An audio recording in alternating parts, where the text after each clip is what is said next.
Hello and welcome to a Bergkamp Wonderland, an Arsenal podcast. It's been a while since I've said that. There's so many different podcasts out there and I forget I'm part of three. So glad I got that right. My name is Kris. I'm your host for today's little special. And this is, I think it's our third special of the summer. So hopefully you enjoy. I've got a guest with me today by the name of Matt Spiro. Hi, Matt. How you doing? Hi, Kris. I'm good, thank you. How are you? Good. Yes, not bad. Thank you. Not bad. In case anyone's living under a rock, Matt, please let our listeners know who you are, and of course the fact that so many people don't realise you're an Arsenal fan. How bad is that? Terrible. Yeah, anyway. No, I know. I mean, I would have thought people who follow me on Twitter probably get that, but I kind of try to keep the journalistic integrity, and not kind of tweet "come on the Arsenal" or too many insulting Spurs tweets and stuff. So yeah, I'm an Arsenal fan from North London. I moved over to France in 2002 when I was already 24. And so I've been here for a long time, stayed here, and I've been working on French football for the last 18 years. And I'm working for beIN Sports and the French Ligue, producing the content that we provide for all the broadcasters around the world that show Ligue 1, so the Ligue 1 show and the highlights in particular, and we commentate the matches. So yeah, lots of Ligue 1, and I've recently brought out a book which came out in May, which is about French football, and in particular the journey French football has been on in the last 25 years, from the first World Cup win for Les Bleus in 1998 to the most recent one 20 years later. It's called Sacré Bleu, from Zidane to Mbappe, a football journey. And I'd recommend it, Kris, to your listeners. Indeed, they should. And we will, Danny will do his thing and tweet out some links where people can pick that up from directly from the publishers is always the best way. So we will tweet that link out for you as well. And as indeed Matt says, give it a read. Right. So first thing to say is obviously the link between Arsenal and French football is quite strong, but quite a lot going on at the moment in terms of transfer business, rumour and the like in the Arsenal community. We are going to touch on a couple of bits and bobs about what's going on at the moment in a second, but the main purpose of this show is, as you may have seen from the title, Salut Saliba. So we wanted to have a chat to you, Matt, about a second time. In fact, I've had a chat to you about William Saliba. A lot of our fans will have been frantically flicking through YouTube for about 6 months now since the deal was announced. But I wanted to get kind of rather than a statistical and a deep kind of facts and figures check, I wanted to get just your opinion, having watched the player sort of in the flesh or on direct highlights. What can we kind of expect from him? What sort of player are we likely to get? And what excites you about the signing?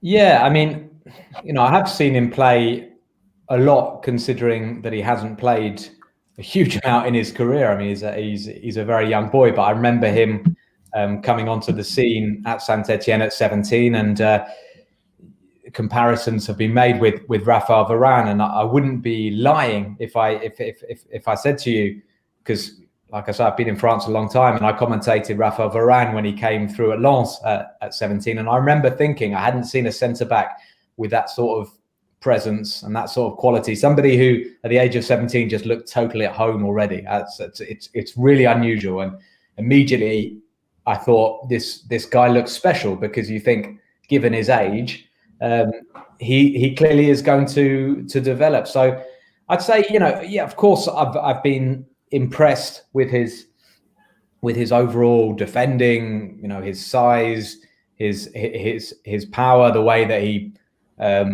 carries himself on a football pitch. But I think the thing that stands out most is, I don't know if leadership is the word, but you can see the guy has got something that other young players don't have. He doesn't just try to do his job. He tries to sort of motivate the players around him. Despite being so young, he's a defender who is very happy to step forward into the midfield, and when his team needs a bit of impetus. And we talked about this before, and I don't want to overhype the poor kid before he's played a game for Arsenal, but we know that it's what Tony Adams sort of used to do, these sort of surging runs that got Highbury going crazy. And I think we can expect that from William Saliba, perhaps not straight away, but he is a guy who is good with the ball at his feet and likes to take responsibility with the ball. And one of the strongest memories was it his last game? No, perhaps not his last game. One of his last games for Saint-Etienne, the Cup semi-final against Rennes, where he made that mistake early on. He conceded a penalty, but ended up winning the Man of the Match award, and that says a lot about his personality and his character, I think, because he obviously felt, well, it's not a good start for Saint-Etienne and I owe them one. And he just grew into the game and his presence just got bigger and bigger. And then it was 1-1. And in the last minute, it was his kind of surge forward and pass to the edge of the box that resulted in the goal that won it through Boudebouz. So, yeah, I think, as much as his athletic qualities and his qualities as a footballer, I think it's that sort of leadership and that strength of character that he has inside him, which suggests to me that this could be more than just a good defensive signing. This could be a potential bedrock and future leader for Arsenal Football Club. Yeah, much in the same way that we kind of needed a leader when Laurent Koscielny came in. He sort of grew into that role before he obviously moved out of the club and back to Bordeaux in the end, which I'm still to this day a little bit sour about, but hey ho. In terms of this sort of, a lot of people look at Ligue 1 and will know that it is quite a physical league. It's quite an intimidating league to come into, which isn't always highlighted. I think a lot of people use that as a stick to beat it with, but I'm one of those people that thinks that could be a benefit in terms of Saliba coming into the league. Do you feel that his sort of modern take on his style of football will fit the kind of the fast-paced nature of the Premier League? Do you feel like that'll be a sort of a help or a hindrance based upon the fact that he's had to deal with a lot of physical games in Ligue 1? Yeah, I think we overblow it. I think we talk so much about, can he fit in the Premier League? I mean, ultimately, people who are good at football will be good in the Premier League, like they'll be good in Ligue 1. Of course, there are differences. But I was thinking, I mean, it's you say, not Ligue 1 gets a bit of a raw deal. People don't talk about it. The last few days has been fascinating because of what PSG and Lyon have done. And so many people, not just eating humble pie, but actually taking a step back and thinking, well, hang on, maybe this league isn't what we thought it was. And, listening to people like Chris Sutton, who usually, as an Arsenal fan, not particularly like, but listening to him on 5 Live the other night and just thinking, these guys are actually taking Ligue 1 seriously, and they're saying, well, this Lyon team, what we saw against City, they are a physical side, and they upset City through their physicality, and that's something that English people, I'm not saying Lyon have changed everything, but when I tell them that Ligue 1 is physical, they're always like, oh yeah, okay. I always remember this interview once we did with Eden Hazard when he came to be in Sports in France, and he was comparing the leagues, and he said Ligue 1 is more physical than the Premier League, and he talked about the centre backs in Ligue 1 who used to kick him. You're right about, of course, the pace, and I think the Premier League is relentless. That's the thing. You don't get the respite that you get in Ligue 1, in which leagues, Serie A, whatever, that are a bit more tactical, and that is what Saliba will have to get used to. And it took Lacazette time. Obviously talking about striker rather than a defender, but Lacazette really had to, took some time to kind of adapt to the English game. So yeah, I mean, from a physical point of view, I think that is going to help him. It's more, the intensity and the fact that you just don't get a second to switch off or have a little breather, and that's what he's going to have to sort of adapt to. But he's young enough, and I think he's clever. He's a clever person, and I think he's a person who wants to learn. And I think, Arteta, touch wood, is somebody. Well, I think an excellent coach and also an excellent manager who will communicate a lot with Saliba. Yeah, absolutely well said. And he's come into the club. He's taken the number 4 shirt, which of course is probably most recently made famous by Patrick Vieira in terms of players that people immediately think of when they think of that number. Not for a minute suggesting that he will live up to those lofty heights. Let's hope he does. But in terms of that shirt number, sort of suggests that he's going to be obviously first team and potentially first 11 if all goes according to plan. What's his personality like based upon what you sort of heard, read and watched in terms of off the pitch? Is he sort of quite a is he a guy that's going to integrate quite easily to the dressing room and be sort of comfortable within that environment?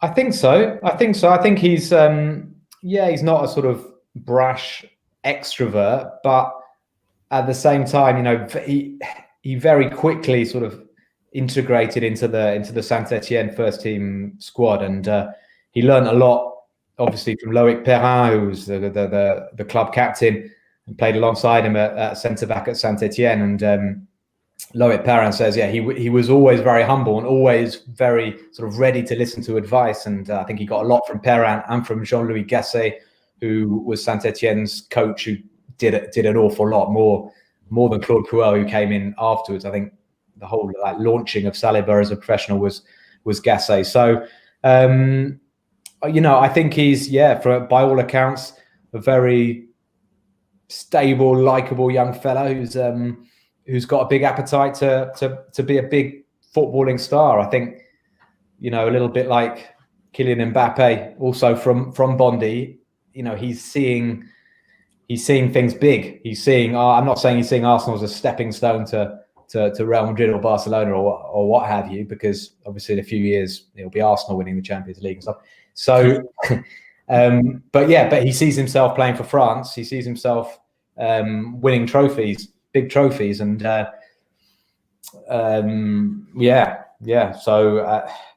by all accounts, he's not somebody who's going to create waves. I think if he has to play in the reserves or play a bit of a peripheral role for a few months while he beds in, I don't think that's going to be a problem at all. I mean, we've got a lot of centre backs at Arsenal at the moment. He's got to learn the language. He's got to get used to a new league. So I think he'll be patient. I think he's here for the long term. Certainly he will see that certainly for a good few years. Yeah. Sort of main reason for asking that question. Obviously, a lot of people have sort of seen the Guendouzi situation, and I suppose there's always that worry when a youngster comes across the pond. But by all accounts, everything I've seen and heard, it seems that he's integrated well, and he's already sort of with the club. He got a lovely new haircut yesterday, I noticed on Twitter, which I think he got good for. But you can sort of tell just by watching some of the footage, like when Saint-Etienne won the cup semi-final, and he looks like he's a big part of the team. Usually a young player, he'll be kind of in the background, but he's there with the older guys leading the celebrations. And when they won the youth cup, when Saint-Etienne won the youth cup, he started the season with the youth team and then moved into the first team. And after the game, the youth team went out to celebrate the trophy, to parade the trophy in front of the fans. And Saliba got the whole first team. He said, "Come on, you come out." And then he went and joined the youngsters, and he was leading the celebrations. He had the loudspeaker, and he looks like. While I say I don't think he's an extrovert, I feel like as a footballer, he sees himself as somebody who can take on that sort of leadership role, and can is a big presence and a big player. Even though I think off the pitch he's a fairly sort of relaxed, softly spoken chap. Yeah, assuming a certain captain signs a new deal, I have a feeling they'll get on quite well behind the scenes. I would imagine their paths would have very briefly crossed when he was at St Etienne, although I would imagine Manalba would have been mid-20s. I guess Saliba would have been in nappies at that point. But he would have been pretty young, but he's probably more likely to get on well with him than with Lacazette, who's been teasing Saliba already, saying, we win trophies here, unlike at Saint-Etienne, because the Lyon Saint-Etienne thing. So I'm sure Lacazette will sort of make a private apology to William at some point like that. if indeed he's still here, of course, which less the better. Yeah, absolutely. And just sort of drawing a line under Saliba in terms of from the French perspective, you say sort of being in France and working in France closely. I'm always fascinated to know what the opinion is of the French press and the French media when a player leaves France to go to England, because there are so many. Is he sort of, you mentioned the comparisons to Rafa Varane, and I know the French are very protective over their exports. When players go abroad, a lot of Ligue 1 fans will keep track of players and see how their development goes. Is there as much excitement in France as there is over here in terms of Arsenal fans with his arrival in England and sort of a keenness to see how he progresses? I'd say probably not is the honest answer, and I think that's largely because he had an injury-plagued last season at Saint-Etienne, so we didn't see nearly as much of him as we would have liked. You've got Upamecano, you've got different centre backs who are kind of making the headlines at the moment. So he's his profile has gone a little bit lower, which I don't think is a bad thing. I think that will sort of help him to kind of like be out of the limelight and get settled at Arsenal. I think Arsenal did well, actually. We don't often say this in recent years about Arsenal's transfer dealings, but they got in there pretty quickly. I know Tottenham were onto Saliba as well, but I think he's a sort of player, certainly if his development continues as it is, very, in the very near future, we'd have been talking 50, 60 million. And Arsenal got him at a time where Saint-Etienne, couldn't turn down that sort of money. And that's another thing, if Saliba was at Lyon, PSG, Marseille, I think we'd have talked a lot more about that. There's a very good young centre-back who's now moved into midfield, Boubacar Kamara at Marseille. And, he'd be an excellent signing, I think, for any Premier League team. But because it's Marseille, there's a much bigger pull. And they, clubs like that would expect to keep their young players at least 2 or 3 years. Whereas Saint-Etienne, Saliba burst onto the scene. And, Arsenal, to their credit, were quickly onto him. And hopefully that will be very good business. Yeah, agreed. Because there's also talk for a while, wasn't there, about Real Madrid trying to scupper the deal before he arrived and whatnot. So he's obviously well thought of. So, and like you, I much prefer my signings to be slightly under the radar, gives him a chance to settle in and see how he progresses. I'm sure the fanfare will soon kick off once he's played a few games. So we can but hope with that. We mentioned at the start of the show as well, there is quite a theme developing this summer in terms of Arsenal. There's been a lot of change behind the scenes in terms of the scouting department and the players that we're potentially looking at. A couple of names are coming up on a repeated nature. The first of those being Gabriel Magalhaes, which is a centre-half from Lille, 22 years old, left-footed. Lot of sort of whispers, rumours, sort of this talk of a three-way battle between him, Everton and Napoli. We're recording this on Thursday, the 20th of August, and the talk, particularly L'Equipe in the last 24 hours, have sort of said that Arsenal is his preferred destination. He's been doing a fabulous job throughout his family of teasing it on Instagram for the last several days, I've noticed. But in terms of the player, should he turn up at Arsenal, do you sort of see that as Arsenal looking at maybe a back three and having him and Saliba to join someone like a David Luiz? Is that the sort of thing you could see happening? I think it's looking like that. I mean, just in terms of the numbers of centre backs, we don't know how many the club are going to be able to offload. They obviously want to offload a few, but we've got a lot of centre backs, and it's this isn't just noise now. The Gabriel stuff. It's very clear that Arsenal are serious and are trying to convince him to join them. And RMC seem to suggest that Napoli have an outside chance. Everton are out of it. But also they seem to be suggesting that Arsenal are in pole position. So it's an interesting one. It's one that I find quite hard to make a sort of prediction or a judgment over, because he's had one impressive season in France. He played in the Champions League with Lille. It was a hard campaign for Lille. It was a little bit of a step too far for that team. But yeah, he's solid. He's a big boy. He's been relatively sort of mistake free, good in the air, left-footed. We know that Arsenal are a little bit short on left-footed centre backs. I would sort of wonder a little bit about Pablo Mari and why are we getting Gabriel if the club has faith in Pablo Mari, which may not be a good thing. I don't know. I'm a little bit worried. He's clearly short on pace. Does look like a good footballer, but I guess it's a squad game, and maybe we need Pablo Mari and Gabriel. If Sokratis is going, if perhaps Mustafi is going, I don't know. So yeah, I'd like to think he'd be a good signing. It's another one that we're getting for the sort of 30 million euro mark, which is kind of the Arsenal range. I think at the moment he's a good age. So yeah, but yeah, I mean, what you're saying, I think it's quite right. And if we had David Luiz, Gabriel, and Saliba as a back three, we'd certainly be much stronger in the air. But at the same time, Gabriel and Saliba are both good footballers. So if you had those three centre backs, I think Arsenal would be pretty comfortable as well. Playing from the back. Yeah, that's what I like about it. It's quite a mobile centre half sort of basis in terms of on the deck and moving forwards through into midfield. Which something. What do you think? I'm interested, Kris. What do you think? Sorry, I'm turning to the interviewer, but Gabriel, because I know you were quite excited about that a few weeks ago. Do you think he'll be the real deal? Yeah, I do. Like you, when I first heard of it, I immediately dismissed it and thought, well, why? We've got Saliba, and I thought that was the centre half business done. I'll be honest. I just thought with as you said, Emery coming in, Mustafi being injured would suggest that he would be very hard to move on, even if we wanted to, because he's not going to be fit until, by the sounds of it, October. Pablo Emery is of course injured as well.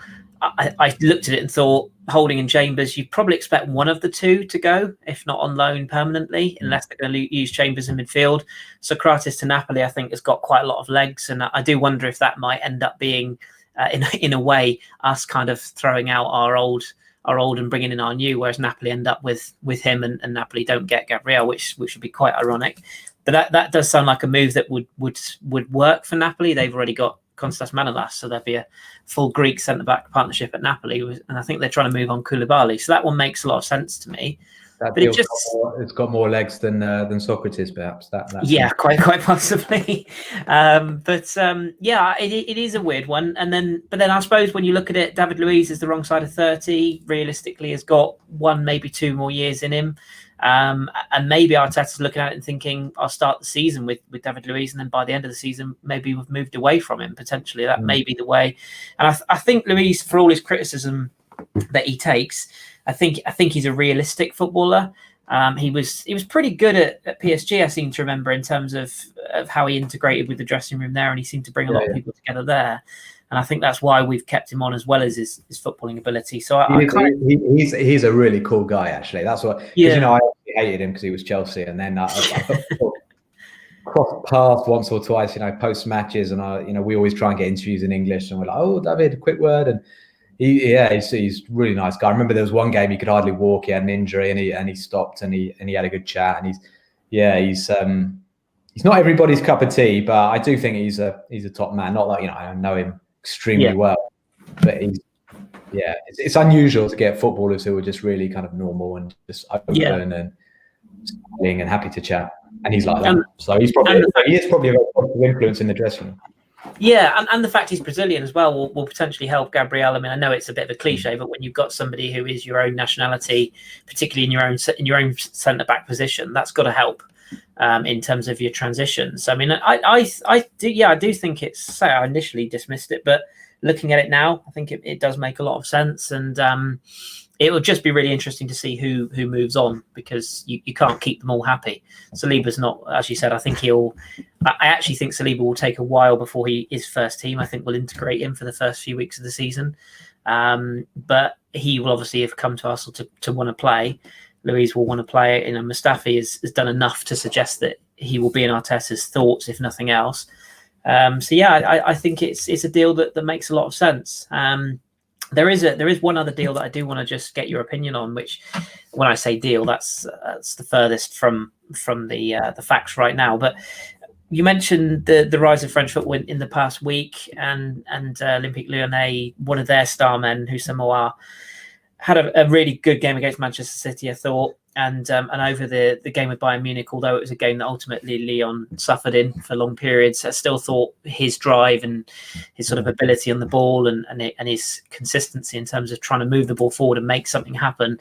He's been a player that's been linked with the likes of Manchester City and Juventus, but all of a sudden, the last couple of days, from Lyon immediately saying, no, we're not interested, it's now kind of come out a little bit that maybe Jean-Michel Aulas is testing the water a bit and saying, well, we haven't actually said anything yet.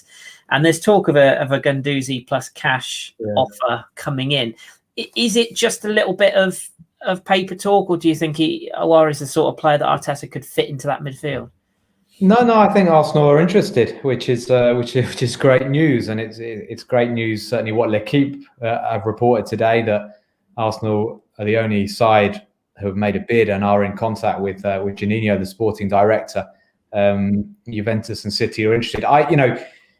When people were asking me after the Man City game, so what do you think, Arsenal? And I just said, look, I'm sorry, but I'd love to, but if Aouar's leaving, and he probably is leaving, it'll be Barcelona, Man City, Juventus. I mean, I don't think we have the ability to sign such a top quality young player. But if I think Lyon are selling. I think Lyon are selling, and which is sad for Lyon for French football. But if Arsenal move quickly, if Arsenal have got the cash, because that's the other thing. There's talk of 60 million euros.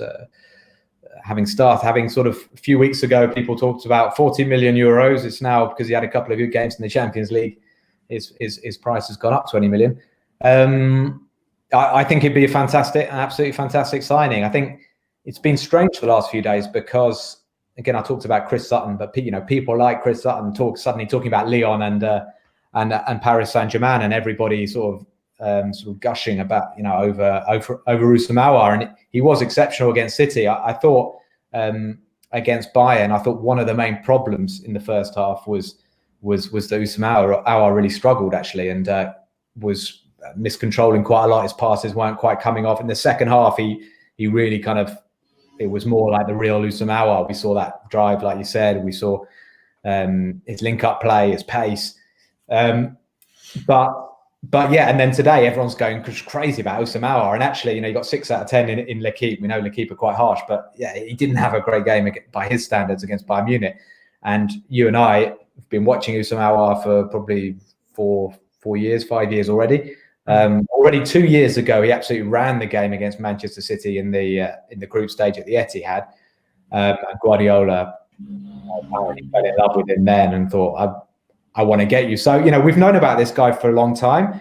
I've been a bit frustrated because I felt like this season he hasn't really progressed. I thought by this stage he'd be already kind of top level, the sort of level that he's shown in the last week, certainly against Man City. So it would be fantastic if Arsenal, given our lack of creativity, could get a player like that at the age of 22.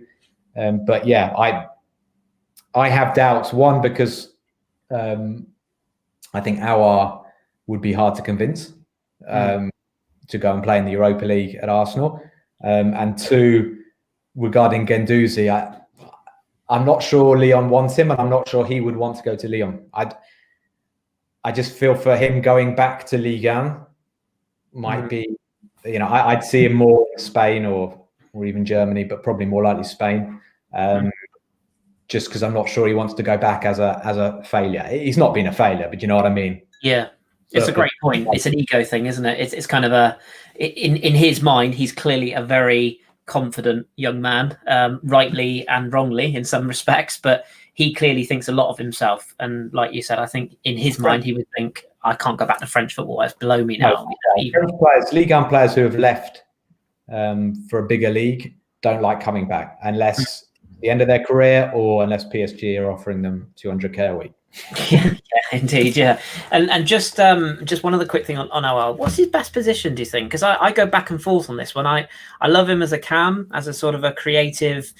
Number 10 is a bit old-fashioned to say now because they don't really exist, but a kind of a link man between the forwards and the midfield. But he can play deep as well, can't he? He's a tenacious player. He's decent in a tackle from the experience I've had of him. Where would you see him fitting in, particularly if Dani Ceballos comes back? There isn't really a lot of space in that central midfield area unless it's more offensively. Is that where you think he would be looked to play? Well, he can play sort of 6 or 8. I think he's more of an 8 than a 6. Interestingly, it was I think 2 seasons ago when Genesio hit on this kind of system where Aouar was playing wide left, I think in a midfield 4, sort of cutting in from the left-hand side, and he did really well. He didn't like it. He kept saying, I want to be playing in the middle, but I'll do this because the coach has asked me. And he was effective in that position. I think his best position is the position he's been playing in mainly in these Champions League games as part of a midfield 3. He's been playing to the left of Bruno Guimaraes, and that I think that suits him because he can provide the link. He can sort of burst forward and provide the link, but he also has the the sort of speed and stamina to get back and do his work defensively. And actually, I think against Bayern, the tactic, Garcia tweaked things a little bit. I think he was worried, quite rightly, about Alphonso Davies, and he played Toko Ekambi much more as a sort of right winger than as a second forward. So instead of playing 5-3-2, it was more like 5-4-1, and so you had Toko Ekambi on the right, and Aouar played much more on the left. And I think he was a bit unsettled by that. I think he struggled a little bit to get in the game in the first half because of that change. So yeah, to answer your question, yeah, more of a number 8 who can attack. Yeah, I don't think you could play him as a number 10, but then I think you lose a lot of what he's good at, sort of in terms of being more of a box-to-box player who can contribute in terms of the sort of the pressing, the defending, and sort of playing early passes forward to the pacier players. So yeah as a piston, as the French sort of say, as a number 8 who can just play to the left of the holding midfielder. Yeah, and again, I suppose it also depends on how Arsenal line up offensively next season. Like we already touched on, the talk of Alex Lacazette is apparently on Juventus's radar, and whether Pierre-Emerick Aubameyang will operate centrally or wide. I guess that then opens up the link as opposed to who's going to play there. The only other player I just wanted to get a brief line from you from it is Odsonne Édouard at Celtic, and not so much as to whether you think he'd be a good fit for Arsenal, because clearly if Alex Lacazette does move on, we would need a forward, but just more, is the hype real? I really like him as a player. I think he's done really well, and we've seen with Dembele when he was at Celtic that the Scottish League might not be the top end in terms of quality, but I like what Édouard offers in a sort of a mobile young striker who can operate either wide or centrally. It kind of ticks a lot of boxes for me. Do you think that's a player that Arsenal should try and get now before somebody gets down the road and we regret it in 5 years? Maybe. I don't honestly. I mean, obviously, I know him. I've seen him play. I've seen him play with France youth teams, but I don't watch much Scottish football. I'm afraid I used to, strangely enough, but I haven't seen as much of him as I would like. That's my honest answer. But he's always a player that I've liked, and I agree with you. I think he's a striker who makes things happen and could. I mean, are you kind of thinking this if Lacazette leaves, or as an extra option? Yeah. I think if Lacazette stays, I think we've got enough in terms of Eddie Nketiah is clearly liked by Arteta. We've got Saka who can play either wing. If Aubameyang's going to play wide, then that essentially means Lacazette plays centrally. And there's the lad Bellerin, who I think is either going to get chances or will be sold, because he's clearly too good to stay in the level he's at with the under 23s, I think it is at the moment. So yeah, I think there's enough there. But if Lacazette moves on, suddenly I look at it and I go, we're a little bit short there. I wouldn't, as much as I like Eddie Nketiah, I wouldn't want him as my first choice centre forward for 6 months. I'm the same. I like Eddie Nketiah, but in terms of footballing ability, and I don't want to sound patronising, but Lacazette is a far more rounded footballer. I mean, you know, Eddie Nketiah may be more of a goal poacher. Maybe some guy, maybe a player who will perhaps be more prolific in the future than Lacazette. Yeah, at the moment, if we're playing a top team, you know, I'd much rather have Lacazette as the centre forward than Nketiah. I mean, Édouard, I like him, but I would be a little bit wary because it is a big step up. You know, without wanting to denigrate the Scottish League, it is, you know, joining Arsenal's quite a big step up. Charlie Nicholas did it, but the Scottish League was a bit different back then. But why not? You know, I'd obviously want to have a little bit more of a look at him, but you know, he could be an option for sure. Yeah. I guess we'll see what happens. And just finally, because I'm hosting this podcast, so I'm allowed to break the rules.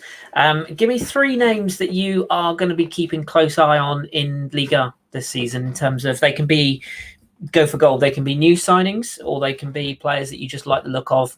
Because every Arsenal fan that listens to our podcast will always comes to me as soon as any player in France does anything, literally farts and goes, "Oh, what do you think? Arsenal sign him in 2 years." And I'm like, "Oh, here we go again." So the Ligue de Talent, as they say. So what those, or have you got sort of 3 names that you would keep an eye on in terms of interest in the future? You've just thrown that at me without any warning. You know what? There are a lot of really exciting young players at the moment, and it's weird. I've been thinking the last few weeks. I don't know if it's been the lack of football, but I've been more. Even before these Champions League exploits, I've been more excited about the start of this season than I have been for a long time because there's a lot of I think a lot to be excited about. Whether it's sort of the Nice project is going to be interesting. Marseille with Villas-Boas, Lille. I think the business they do in the market is phenomenal. And I'm thinking, do I want to put Jonathan David in my? He's one of mine actually. Yeah, he read my mind. I think he'll do very, very well at Lille personally. I think it's a really clever move for him to join Lille because I'm sure he could have gone to the Premier League or the Bundesliga, but at his age, I think really good place to develop. No, I wanted to say Ryan Cherki because I think he's absolutely phenomenal. And we saw some touches when he came on against Bayern Munich. So he's only just turned 17, but people in Lyon are saying he could be the best of all. Better than of all the kids they've produced, the Benzemas, Lacazettes, Fekirs. So I think he's going to play. Probably not. He's not going to start every game, but he's going to play regularly. Am I allowed to say Camavinga again? I mean, just because he's going to be playing Champions League, and because Camavinga, we see him. He's been hyped up so much, quite completely deservedly in the last year. So he's already seen as this kind of established name. He's only 17, but yeah, and another 17-year-old that is going to be fantastic to watch. Has he turned 18? I don't know, 17. I think he might have just. I'm going to Google that. He looks like 25 already. I mean, and he plays like he's 29.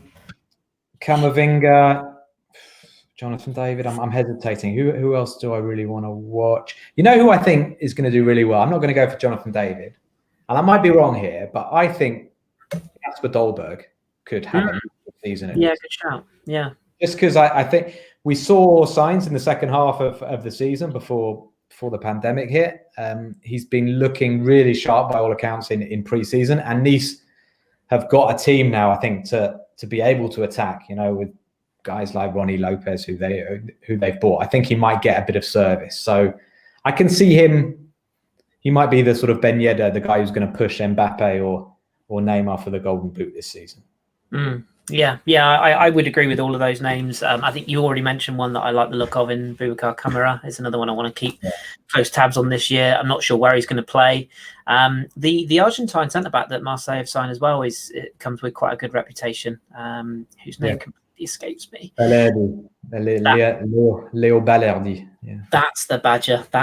Yeah, he's very, very highly thought of in Argentine football. So, and the only other one is it Axel Gisassi, who's Monaco have picked up. Yes. I do like the look of him from what I've seen previously. So he's kind of one that I'm going to keep tabs on.